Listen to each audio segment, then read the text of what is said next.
Good morning. আজকে দুপুরে মেনুগুলো দেখাচ্ছি। মেনুগুলো হলো আলু পোস্ত, কলাইয়ের ডাল, টমেটোর চাটনি, বেগুন দিয়ে আলু দিয়ে ধনে পাতা টমেটো দিয়ে একটা তরকারি। রেসিপিটি হলো বেগুনটাকে ভালো করে একটু ভেজে নিতে হবে, ভালো করে তেলে তুলে রাখতে হবে। তারপরে কড়াইয়ে তেল দিয়ে পাঁচফোড়ন, শুকনো লঙ্কা ফোড়ন দিয়ে আলুটাকে ছেড়ে দিতে হবে। আলুটাকে ভালো করে ভাজা হয়ে গেলে আদা আদা গ্রেট করে দিয়েছি, তার সঙ্গে জিরে গুঁড়ো দিয়েছি, টমেটো ধনে পাতা দিয়ে এটা কষেছি। দিয়ে কষা হয়ে গেলে আলুতে জল ঢেলে দিয়েছি।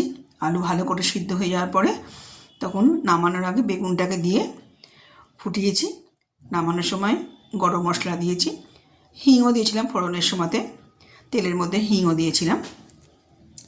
এই হচ্ছে বেগুনের আলু তরকারিটা, খেয়ে দেখবেন ভালো লাগবে খেতে। আর ঢ্যাঁড়স ভাজা, এই হচ্ছে আজকে দুপুরের মেনু। আলু পোস্ত, ঢ্যাঁড়স ভাজা, বেগুন আলু একটা তরকারি, কলাইয়ের ডাল, টমেটোর চাটনি, ভাত তো আছেই। এই হচ্ছে আজকে দুপুরের মেনু। ঠিক আছে বন্ধুরা, রান্নাগুলো কেমন হয়েছে লাইক কমেন্ট সাবস্ক্রাইব করবেন যেখানে যেখানে থাকবেন। আলু দিয়ে বেগুন দিয়ে তরকারি এরা করে খাবেন, দেখবেন বেগুন তো এখন এই সময় ভালো লাগে না, কিন্তু বেগুনটাকে যদি এইভাবে ভেজে আলু দিয়ে বা আদা জিরে বাটা টমেটো ধনে পাতা দিয়ে হিং ফোড়ন দিয়ে রান্না করেন, খেয়ে দেখবেন ভালো লাগবে। এটা একটা নতুন তরকারি, ভালো